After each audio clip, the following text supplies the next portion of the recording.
Standing over here with Ray from Thunder Bay Herps, and I'm obsessed with Blue Tongue Skinks, as you guys might have seen from an earlier video, and so I had to come to the man himself, the expert of experts. No, I'm not. Ray, this is something I've never seen. Lucky. Talk to me about this color variation you got here. What is this? Oh, God, something different. What is it? I don't even know what to call it, but the original female, the one I got originally. This is the Northern Blue Tongue. Northern Blue Tongue. I got a bloodline from Poland that was originally produced in Sweden, and I have the only one in the country. How'd you get it? You imported it? From Ham Show, yeah. Oh, okay. I knew I had paid for it before Ham, and it came along. Oh, along with some Gidgee skinks that I got. The Gidgee skinks we were looking at before. Those are really cool. So you have never had them before, huh? Oh yeah, I did. I got them in 2008.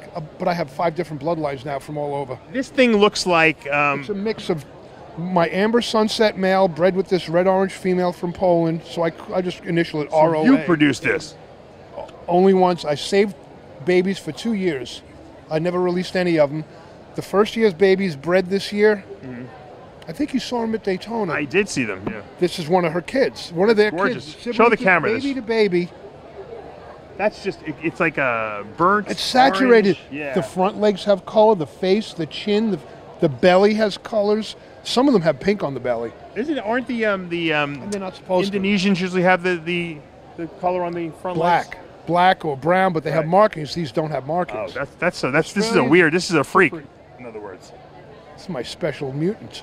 You're not selling that, obviously, right? No. This one I'm keeping. This one too. This is a sibling, but it came out with blue eyes. Wow. I got 2 last year. Well, they look black here, but they're really blue when you put a light on them. Now, how's that happen? I don't know. So you don't know what genetically is going on with these? No. Isn't that fun? And there's no caramel mixed in with it at all, which is what I produced years ago with the blue eyes, the T+ caramel. That's what I was going to say. I was going to say it looks caramel. I had one of my white to white babies last year come out with blue eyes also. I want to put one of these with the blue, with the white, with the blue. What do you, knowing I have no idea. You don't have any speculation? I don't know anything about genes like you with ball pythons and boas. How come you don't speculate? I just want to produce more babies so they don't disappear from the country. They're not disappearing from this country. Not with what you're doing. Not with what I did with classic Northerns for the last 24 years.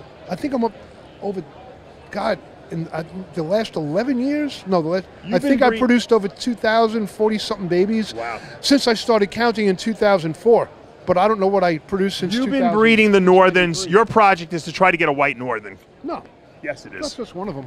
Yeah, but you've been doing a pretty good job because they've been getting lighter and lighter. White ones, the caramels, white and sunsets. Where's the whitest ones you got? You show me a freak before that's not for sale. Where's that one? Over here? Yeah. Well, some of the babies. This one's whitest right now of this year's babies. I have others that are looking good at home from last year. I want a white one. You got to wait till they grow. It takes years. I know. Some of my customers got the best ones that I didn't even keep the whitest. This one I just kept it first because there was a little problem with it. It dropped on his head. Oh. There's a little dee-dee, you know. Now this thing will get whiter as it gets older, huh? As it sheds, it keeps getting more white, just like its mother did. Which when I first got it at 6 years old, it looked like a normal Northern, but over the years it got whiter and whiter, which is the one you saw at Daytona, the video. That's her from 3 years ago up there, that second picture next to my name. And now that black is completely gone on it. Now this looks like... She hasn't produced since you saw her in Daytona. This looks like it's got blue eyes, this thing, to me, does it? Nah. No. I can't see. No. Light. Yeah, they're light, but what kills me, right away, the white ones, the head and the tails get all white and the darker markings almost disappear, but the rest of the body fades out later as it gets older. Now, why is it so hard? Come back around here. Why is it so hard to sex these things? Because that seems to be the problem. People want to buy these to breed them. I want to buy things to breed, but you can't buy youngsters because you don't know what sex they are. Well, there were quite a few times I put what I thought was male and a known female with another female. Well, after it's bred year after year after year, nothing happened. I see hemipenes pop out on it. It's like, oh, it was a male, and it won't go near anything. No one's figured out how to sex these things convincingly. Most people feed them so much, they all look female. Oh, why? What happens? The females are bigger? Half the time. The adults that are up to size, since I keep them in the V70 tubs, I only feed them like every 4 to 6 weeks. A big feeding of dog food, and that lasts them a long time. And how many weeks you do that? Every 4 to 6 weeks. I don't want them feeding? fat. If they're fat, they're not going to reproduce. Is that a safe thing to do? I think other people get them too. You're successful. I just want to get them to get it over with so they don't kill each other. One breeding done, or sometimes 2 breedings. What's the youngest they'll breed at? I've done it many times at 7 months old. It's wow, females too? Males, size, not age. It is size. You know what they say. Size matters in bodybuilding too. Uh-huh. It doesn't matter how old they are. Really? It's the size. But you don't want to turn them into giants too fast because then you can have problems. And when they do it young, they have smaller clutches forever. What do you feed them? Canned cat food for babies, canned or the Rapashi powder, the Bluey buffet, which they love. It's like crack. Yeah. It smells good. Is it healthy? You think it's enough nutrients in there? You got to use less water so it comes out thick. Like paste? If it's watery, they're not getting much vitamins. They get long and skinny and there's no meat on them.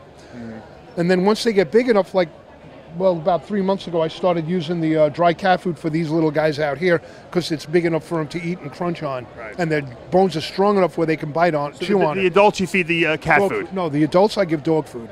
Dog food? Yep, with frozen mixed vegetables once they're big enough. I heard cat food, that you're supposed to give them crunchy cat food, no? Well, I give them that also. You mix it around, okay. In between. Do you always leave some food available for them? I like giving them the wet dog food, but this past year, a lot of people have been having problems with the canned dog food because some stuff's been kind of poisoned or others had metal mixed in. Oh, really? And they've been losing a lot of animals. I just use the same cheap dog food that I always used and cat food. Everybody else, you got to get high quality grain-free. What the hell's grain-free? I add dry oatmeal to the dog food. You do? Well, some of the pedigree comes in with a lot of gravy. The soft, mushy nuggets. Right. I add the oatmeal to bind it up. A little bit. And I'm nuts. I would never say that. With people. No, come on, from Long Island. Jeez. No. I read somewhere about like people having problems with producing good sperm and everything. Yeah, you got to have looser underwear, this and that, but also eat oatmeal for breakfast. It kind of looks all stringy and gooey like human stuff. Does that work?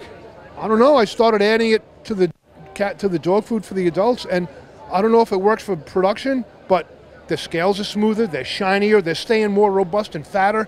I think it helps them gain weight in between. Dry oatmeal? Dry oatmeal. You take the dry? What was that joke on Howard Stern? The dry oatmeal. I forget what comedian. I don't know. Do you add dry oatmeal though? Yeah. Oh, okay. I get the big 10 pound of it. So you just mix it. How much would you put into like a thing? If I'm using a big pasta sauce pot with about, say, 20 pounds of dog food, I use about a half pound of dry oatmeal. Okay. Right. So it's a sprinkle. And then I also add about at least 2 to 3 pounds of frozen mixed vegetables thawed out. I have 4 skinks, so I'm trying to think on a small scale. A whole can of Repcal D3, one pot, because I get the big 7 pound bucket. And put a lot of D3 in there, vitamin D3, because it helps them absorb calcium. No, because I don't have any lighting. Right. Well, yeah, most people don't light their skinks. I don't. The light comes in the windows in the morning, and they move to the front of the tubs, and I have a bunch of plain old fluorescent lights on the ceiling. But it's not important, as long as you give them calcium and vitamin D? If they don't, they're not going to absorb it if they don't need it. Is it in the Rapashi already? It's in a lot of the foods, yeah. It's in the cat food, it's in dog food, but I add extra just in case. Okay. So you never know. Right, I got you. All right, here's the question that a lot of people ask. With Northerns and Easterns, I guess you could say, do you have to yeah, do you have to cool these guys? Yeah. It helps. But how cool do you get them? Years ago, I used to get them down, if I can, at night in the upper 40s. Can't do that in Florida. Not anymore. Used to. Yeah. In the 90s, I had no problem with that. It'd be freezing for months. I would wear 3 pairs of sweats to work.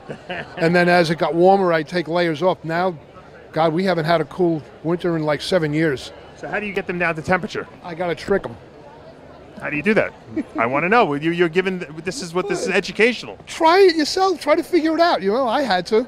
Well, come on. How do you do it? There were no books when I did. Do you put air conditioning on? No, it's the air conditioning in the house. The exhaust goes into the garage where these guys are. Oh, so it gets I'm hotter. not going to air condition air. I got you. I have a duct going across the roof. Across the ceiling and out a window. But if you have air conditioning capabilities, would you do that? One fan on one side sucking air in at night, another fan blowing it out to circulate it. Right. No light. Whatever light comes in during the day from the sun, but no lights on the ceiling. Okay. No food.